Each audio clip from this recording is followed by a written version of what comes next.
아멘. 할렐루야. 오늘 저희들 함께 읽으신 역대상 28장 1절 10절의 말씀을 가지고 선택받음의 깊이를 알자라는 제목으로 함께 오늘 그런 주제로 함께 은혜를 나누겠습니다. 오늘 이 읽은 본문의 말씀은 여러분들 역대상 23장을 펴보시면 23장 1절에서 2절에 다윗이 이제 모든 사람들을 모았다 이렇게 얘기하는 부분이 나옵니다. 그 모았다라고 하는 그 얘기한 부분이 실은 그 23장 3절서부터 27장까지 이렇게 가로로 되어져 있는 부분이에요. 그러니까 그 모은 사람들이 어떤 사람이냐에 관한 이야기를 길게 이렇게 명단을 쭉 적어 놓은 겁니다. 그런데 내용상으로는 23장 1절에서 2절이 28장으로 그냥 바로 이어지는 거예요. 다 모아놓고서 이제 다윗은 마지막 이제 그 왕위를, 내가 가지고 있는 왕위를 솔로몬에게 넘기고 또 그 앞에서 모든 이스라엘 백성들을 다 하나님 앞에 바르게 살아가겠다라고 결단시키는 그런 자리를 갖습니다. 오늘 이 내용은 실은 다윗이 자기의 인생을 쭉 돌아보면서 또 앞으로 그 받은 은혜를 가지고 미래를 바라보는 그런 내용들이 좀 들어 있습니다. 참 이것을 보면 하나님께 은혜를 받은 이 성도는 자신의 삶 전체에서 하나님을 드러낼 수밖에 없는 그런 잠잠할 수 없는 그런 사람인 것 같아요. 다윗은 참 이렇게 여러 가지 면에 있어서 하나님께서 보시기에 참 이뻐하실 만한, 기뻐하실 만한 모습들을 참 많이 가지고 있었습니다. 그 중에 다윗이 가졌던 여러 가지의 그 장점들 중에 가장 큰 장점을 뭐라고 생각할 수 있겠느냐? 다윗은요, 자기가 여러분들 거기 4절에 보시면 영원히 이스라엘 왕이 되게 하셨다라는 얘기가 나오잖아요. 내가 지금 왕으로서 이렇게 이제 죽음을 앞두고 있는 상황이 되어졌는데 이 왕이 되어진 모든 것들에 대해서 자기 가지고 있는 능력, 내가 어떤 특별함 뭐 이런 것에 대한 얘기를 하지 않습니다. 오늘 읽은 성경을 같이 읽으셨으니까 여러분들 눈에도 이 단어가 들어오셨을 텐데 택하였다라는 단어가 계속해서 거듭해서 나와요. 여러분들 4절에 이렇게 보시면 하나님께서 나를 내 부친의 온 집을 택하여서 영원히 이스라엘 왕이 되게 하시는데 그 과정 속에 유다 지파를 택하시고 또 유다 가문 중에서 내 부친의 집을 택하시고 내 부친의 아들들 중에서 나를 기뻐하셨다. 그래서 왕으로 삼으셨다라는 얘기가 나옵니다. 택하셨다. 이 택하셨다라고 하는 이 단어 속에 어마어마한 은총이 있지요. 지금 다윗이 뭐 특별한 뭔가가 있느냐? 아니, 형들에 비하면 오히려 더 뭐 별 볼 일 없는, 눈에 띄지 않는 그런 아들이었던 것이 거의 분명합니다. 사무엘이 기름 부으라고 보냄을 받았는데 눈에 들어온 것은 그 형들이었었잖아요. 다윗은 눈에 들어오지도 않고 이미 다윗의 형들만 봐도 훌륭하다는 느낌이 들었던 그런 형들이 쭉 줄져 있었습니다. 그런데 그 자리에 없는 다윗을 하나님께서 굳이 선택하셨다고 사무엘에게 그를 만나라고 얘기하시지 않습니까? 이 모든 것들이 다윗이 이렇게 지나고 나니까 정말 자기가 다 설명할 수 없는 하나님의 은혜가 있었다라는 것을 깨달은 겁니다.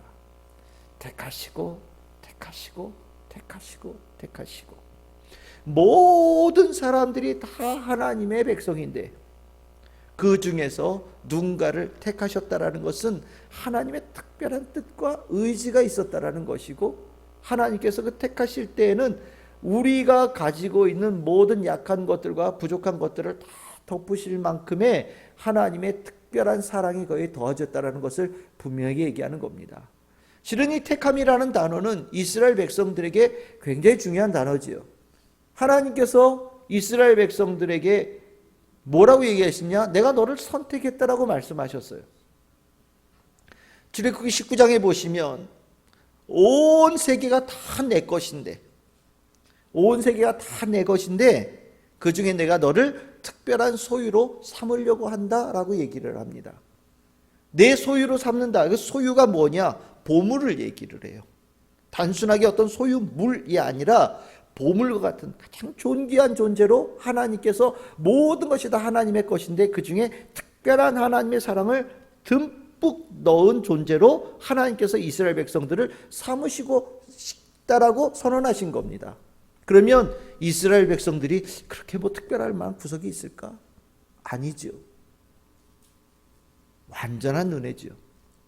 도대체 무엇으로도 이유를 찾을 수 없을 만큼, 오히려 아무 이유를 찾을 수 없어서 거기에 부으신 하나님의 은혜가 너무나도 돋보이는, 그래서 하나님의 그 넓고 선하신 뜻이 더 귀하게 나타나는 것이 이 선택이라는 단어 속에 있는 거거든요.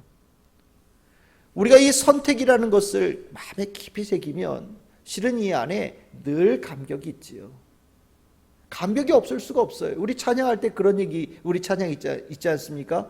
지금 내가 살아있는 것은 다 하나님의 은혜다. 내가 오늘 이 자리에 있는 것도 다 하나님의 은혜다. 이 자리에 있다라는 것이 무엇의 연속이냐면 하나님의 선택하심의 연속이에요. 하나님께서 그때도 나를 귀하게 여기시고, 그때도 하나님께서 나를 귀하게 여겨주시고, 그때도 하나님께서 보물처럼 나를 여겨주셨기 때문에 내가 허물이 있고 부족함이 있어도 이 자리에 있는 거지. 하나님의 그 특별한 사랑이 없었으면 이미 우리는 탈락됐을 겁니다. 다윗은 자기가 이제 죽음을 앞두고 있는 상황 속에 이 왕이라고 하는 참 귀한 높은 자리에 올라있는 이 모든의 과정이 수없이 반복되어진 하나님의 특별한 택하심의 결과라는 것을 늘 마음에 품고 있었던 사람이고, 그것을 마음에 품고 있으니 하나님 앞에 찬양하고 예배하고 감사함이 끊이지 않을 수 있는 사람이 된 거죠. 이스라엘 백성들이 타락할 때 무엇을 잊어버린 거냐? 하나님께서 자신들을 특별하게 선택하셨다라는 그 깊이를 잊어버린 거예요.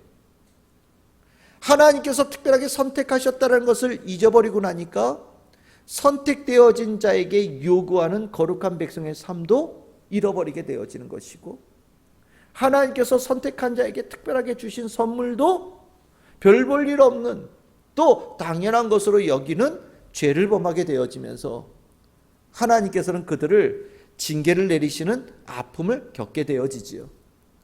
사단 마귀는 우리에게 때로는 교만함을 통하여서 하나님의 선택이 없어도 나는 잘 될 수밖에 없는 존재야 라고 자기를 착각하게 만들거나, 아니면 하나님의 선택함이 있었음에도 불구하고 나는 정말 아무것도 아니고 정말 더럽고 용서받지 못할 자고 누구도 나를 사랑하지 않는, 나는 완전히 버려진 존재라고 자기를 비하하게 만들면서 인생을 허비하게 만들기도 합니다.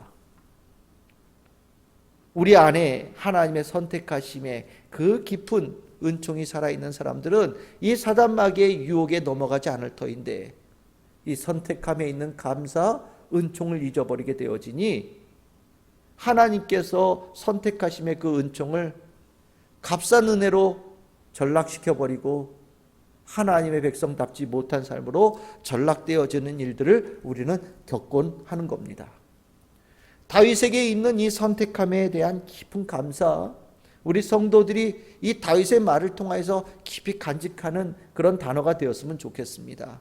여러분들이 이 자리에 있는 것은 하나님의 특별한 선택과 선택과 선택과 선택과 선택에 이어진 하나님의 특별한 보물처럼 여기시는 그 깊은 사랑의 결과가 오늘 여러분들 가운데 있다는 것을 분명히 기억하시기를 바라고, 세상에서는 우리가 존귀한 자가 아니고, 세상에서는 돋보인 자가 아니고, 때에 따라서는 세상에서는 조금 뒤처진 자로 살아가면서 세상 사람들에게 멸시를 당할 때가 있을지라도 하나님께서 우리를 바라보시는 눈은 절대 그렇지 않다라는 것을 분명히 기억하시고, 날마다 주님 안에 기뻐하고 감사하면서 주님께서 나의 삶을 더 깊이 돌아보시고 나의 삶을 통하여 하나님의 영광이 더 귀하게 드러날 수 있는 삶이 되어지기를 늘 기도하시고 주님 앞에 그것을 고백할 수 있는 우리 성도들이 되어졌으면 좋겠습니다. 그러면 이 선택하심이라고 하는 이 단어는 과연 그 다음에 무엇으로 연결되어지느냐? 오늘 여기 보시면 6절에 보시면 이런 얘기가 나옵니다. 하나님께서 솔로몬을 택하셨다라고 얘기를 하는데, 솔로몬을 택하셨을 때 무엇이 되어지느냐? 아버지와 아들의 관계가 되어진다, 이렇게 얘기를 하고 있습니다. 하나님께서 우리를 특별한 소유로 삼으시겠다라고 얘기할 때 그 소유의 정체성이 뭐냐면 아버지와 아들의 관계예요.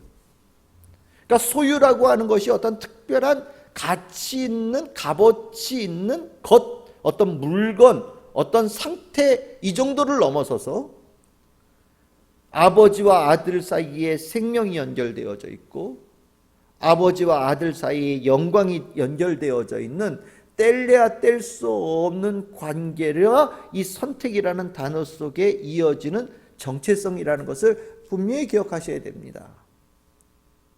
이 아버지와 아들의 관계라고 하는 이것은 정말 우리에게 얼마나 귀한 단어가 됩니까? 하나님은 창조주이고 우리는 피조물이에요. 창조자와 피조물 사이에는 건널 수 없는, 가까이 갈 수 없는 엄청난 간극이 있어요. 근데 이 간극이 정말 기적적으로 연결되어지는 그런 경우가 생기는데, 그것이 무엇이냐면 하나님이 아버지가 되어지고 나는 그의 자녀가 되어지는 은총이 임할 때 이 창조주와 피조물의 깊은 간극이 극복이 되어지는 거지요. 그리고 이 창조주와 피조물의 그 관계를 넘어선 아버지와 아들의 관계가 되어질 때 그 사이에 하나님 나라 백성, 하나님 나라의 주인이 되어지는 귀한 신분의 변화가 일어나는 겁니다. 아버지와 아들의 관계, 이것을 다윗은 살아가면서 늘 느낀 거예요. 하나님께서 자기를 돌보시는데 임금이 백성을 돌보는 것, 그 이상이라는 것을 본인이 늘 느끼고 살았습니다. 자기가 사울에게 쫓겨다닐 때에도, 수많은 나라들과 전쟁을 할 때에도, 가장 많은 죄를 지었을 때에도 하나님께서 자기에게 대하실 때에 이것은 아버지가 아니면 도저히 감싸 안을 수 없고, 아버지가 아니면 이렇게 눈동자처럼 늘 지켜 보호할 수 없는 모습이라는 것을 다윗은 깊이 느낀 겁니다. 그리고 선택이라는 것이 이 관계구나 라는 것을 깨달았어요. 그래서 다윗은 더 깊이 아들로서 아버지를 사랑하는 모습으로 하나님을 귀하게 존귀하게 여기고 또 하나님의 영광을 위해서 최선을 다한 겁니다. 아버지는 아들에게 한없는 사랑을 베풀죠.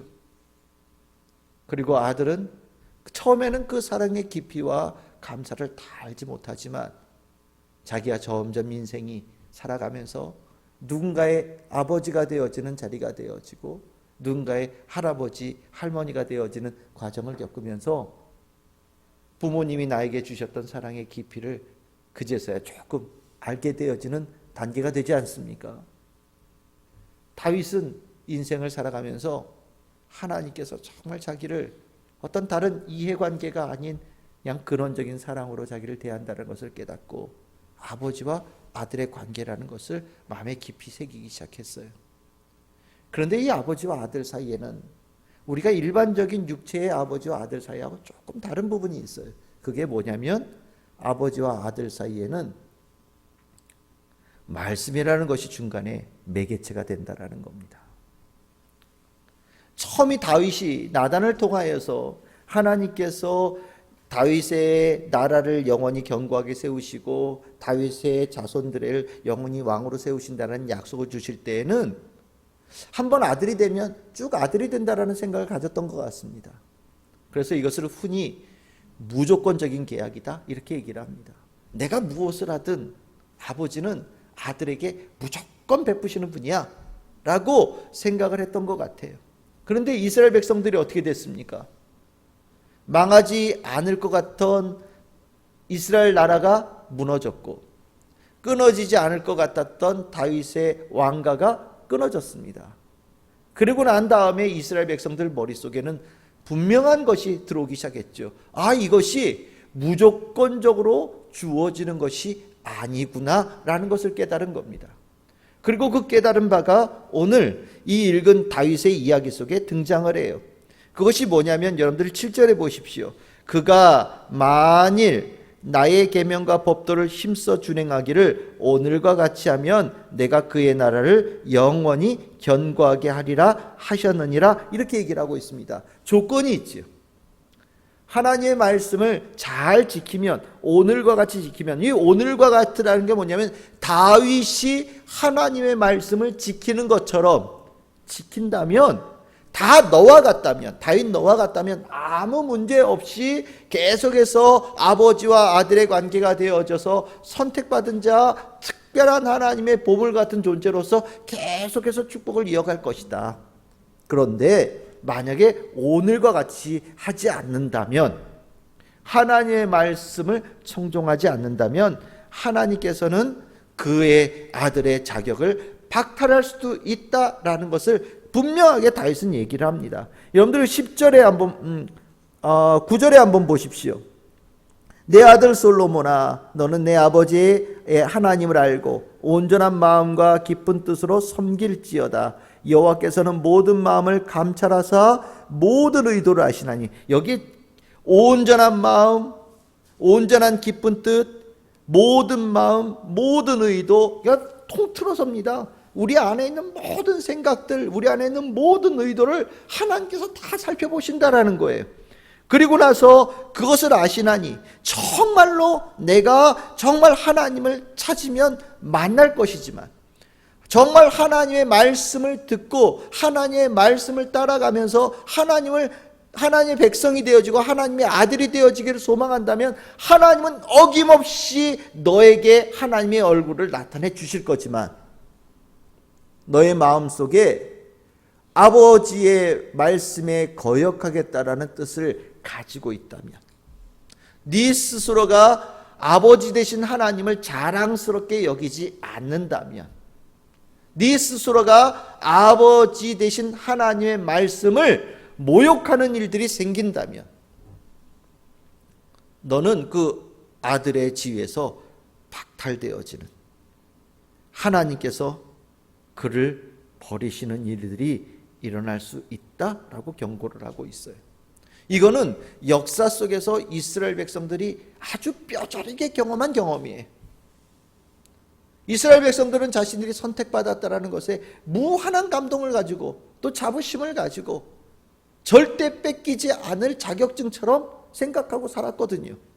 그런데 한번 된통 하나님한테 맞고 난 다음에 머릿속에 깊이 들어온 것이 뭐냐면, 잘못하면, 우리가 하나님을 향하여서 진정한 사랑을 갖지 않는다면 이 영광스러운 아들의 자리에서 쫓겨날 수 있다는 것을 머릿속에 아주 깊이 각인을 받았어요. 그리고 이 깊이 각인받은 것이 다윗의 말을 통하여서 후대에 살아갈 이스라엘 백성들에게 전해지고 있는 겁니다. 아버지와 아들 사이에는 무엇이 있어야 되냐? 아버지는 말씀하시고 아들은 듣는 관계예요. 아버지와 아들의 관계가 바로 이 관계라는 겁니다. 하나님께서는 그 아들에게 말씀하시고 사랑으로 말씀하시고, 그 아들은 아버지를 존중하고 존경하면서 그 말씀을 받아들이고 따르고, 그래서 그 말씀하시고 따르는 그 관계 속에 하나님의 살아계심이, 아버지의 살아계심이 아들을 통하여서 나타나는 것, 이것이 하나님의 목적이라는 거예요. 그런데 우리가 이 하나님의 말씀을 제대로 따르지 못하는 일들이 이미 역사에 경험해 봤고, 인간의 나약함이 아버지의 말씀을 100% 순종하지 못하는 교만함도 있다는 것을 우리는 너무나도 잘 알고 있지 않습니까? 아버지와 아들의 관계가 이렇게 귀하고 소중한 건데, 이 아들이 되어지기 위해서 정말 억만분의 1의 가능성, 아니 수억 분의 1의 가능성을 가지고 하나님의 아들이 되어진 건데, 우리의 공로와 우리의 의로움과 우리의 능력으로는 하나님의 눈에 들 방법이 전혀 없는 우리가 정말 기적적으로 하나님께 선택을 받아서 아들이 되어졌는데, 우리 안에 있는 죄성으로 인하여서 하나님의 아들이 자격으로부터 박탈되어질 수 있다라면, 실은 다윗에게 있어서는, 그리고 이스라엘 백성에게 있어서는 정말 그런 일은 절대 일어나서는 안 되는 그런 일이 되지 않겠습니까? 그래서 다윗이 평생에 목매달았던 게 뭐냐면, 혹 우리가 하나님의 말씀을 제대로 따르지 않더라도, 혹 우리가 하나님의 말씀에 불순종하는 죄를 지을지라도, 그것으로 인하여서 아들의 자격을 박탈당하는 대신에 용서받을 수 있는 자리가 꼭 있으면 좋겠다라는 생각을 다윗이 마음속으로 깊이 간직했던 것 같아요. 그치요? 우리가 하나님을 아무리 사랑하고 또 따르겠다고 마음 먹지만 우리가 인간이잖아, 죄를 지을 수 있잖아요. 근데 우리가 그 작은 죄 때문에 그 놀라운 은총을 잃어버릴 수 있다면 너무 아깝잖아요. 그러니까 다윗은 자기가 그 경험을 해봤지 않습니까? 밧세바를 건드려서 문제가 있었던 적도 있었고, 아들 압살롬이 아버지를 죽이겠다고 난리치면서 쫓겨다닌 경험도 가지고 있습니다. 다윗의 말년에 전 국토에서 실은 반란이 일어나기도 했었습니다. 사울을 따르는 자들이 반란을 일으켰던 적도 있었어요. 실은 다윗이 그 안에 가졌던 여러 가지 약점들이 있었고 죄를 지었던 경험이 있고 그것으로 인하여서 많은 백성들이 죽었던 경험들도 이미 다윗은 알고 있습니다. 인구조사 때문에 얼마나 많은 사람들이 죽었습니까? 이제 다윗은요, 내가 가지고 있는 약함을 잘 알고 있는 거예요. 그 약함을 알고 있는 상황에서 하나님께 용서받을 수 있는 자리를 꼭 마련해야 되겠다. 그것이 무엇입니까? 바로 성전이에요. 그래서 성전은 하나님께서 다윗에게 먼저 지으라고 요구한 게 아닙니다. 다윗이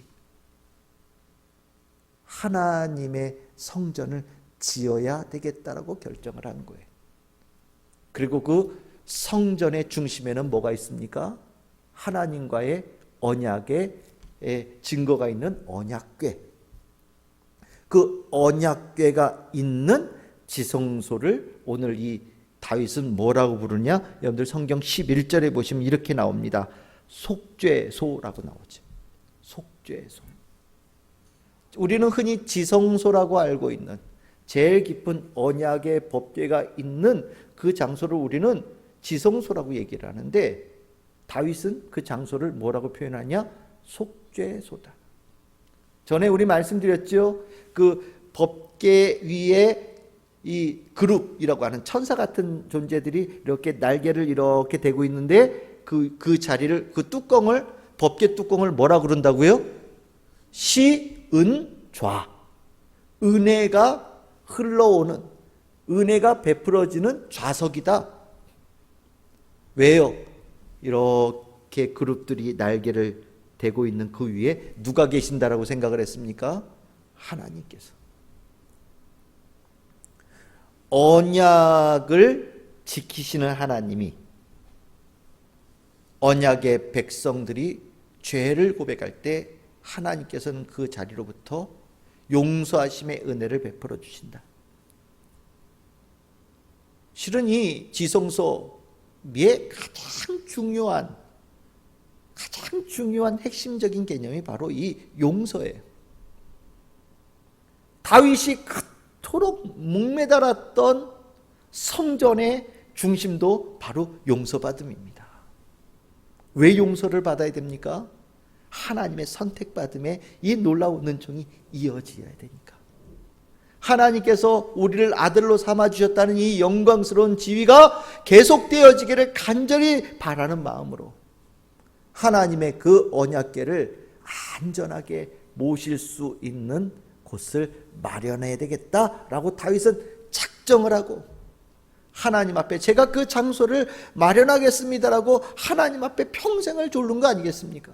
그리고 하나님께서 그것을 허락지 않으셨지만 언젠가는 하나님께서 그것을 허락해 주실 거라고 믿고 모든 자재를 사서 모으고, 그리고 결국 그의 아들 솔로몬 때에 하나님께서 성전을 지을 수 있도록 허락해 주셨다라는 것이 이제 이 유언 속에 나오게 되어지는데, 그만큼 다윗은 하나님께 선택받았다라는 이 귀함을 마음에 깊이 알고 있는 사람이었다.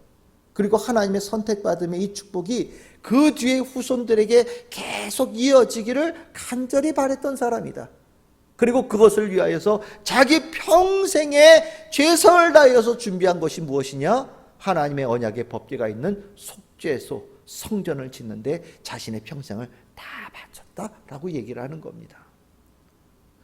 우리는 선택받았어요. 하나님께서 우리를 선택하셨기 때문에 이 자리에 있는 겁니다.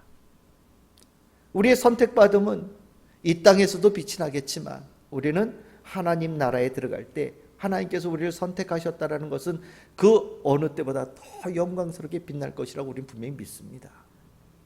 하지만 우리가 이 땅을 살아가면서 선택받은 자로서 계속해서 하나님 앞에 서기 위해서는 하나님의 말씀을 순종하는 것도 굉장히 중요하고, 또 하나님으로부터 은혜 속에 우리의 죄가 용서받는 은혜도 우리는 꼭 필요합니다. 우리에게는 용서받는 그 은혜 누구로부터 받았습니까? 예수 그리스도의 십자가의 은혜로. 우리는 우리가 비록 부족하고 늘 죄 가운데 살고 있는 사람이지만 예수 그리스도를 믿음으로 죄 용서의 은총을 받아 우리는 이렇게 하나님의 백성으로 신앙생활을 하고 있지 않습니까?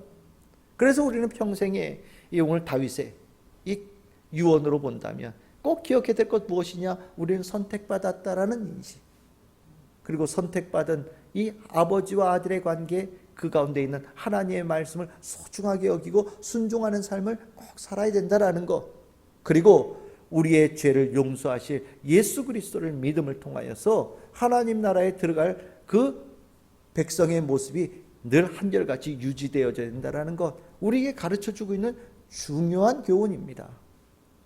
우리가 돈 가지고 천국 가지 못하고, 또 우리가 가진 지식 가지고 천국 가지 못하고, 여러분들이 아무리 착해도 천국 가지 못한다는 찬양은 우리 어릴 때부터 불렀던 찬양 아니겠습니까? 이건 맞는 얘기예요. 이 다윗은 이 땅에 살았던 하나님의 백성 중에 가장 하나님께서 기뻐하시는 자에 가까운 사람이 바로 다윗입니다. 그리고 성경에서는 이 다윗을 통하여서 하나님께서 선택하신, 하나님께서 기뻐하신, 하나님께서 사랑하시는 아들로서 살아갈 길들을 우리에게 가르쳐주고 있으니 오늘 이 말씀은 우리가 심령에 깊이 간직해야 될 생명의 말씀이다 라고 저는 생각을 합니다. 우리 날마다 내가 선택받은 것에 감사함을 가지고 아버지 되신 하나님의 그 음성에 귀를 기울이고 순종하는 자가 되어지고, 예수 그리스도의 그 이름 가운데 죄 용서함에 구원받음의 능력을 가지고 이 땅의 부활의 성도로서 살아가는, 하나님께서 날마다 보시며 기뻐하시고 또 우리를 통하여 생명의 능력을 아낌없이 베푸시는 하나님의 멋진 아들과 멋진 딸의 삶이 우리 참 즐거운 교회 모든 성도들의 삶 속에 풍성하게 이루어지기를 주님의 이름으로 축원합니다.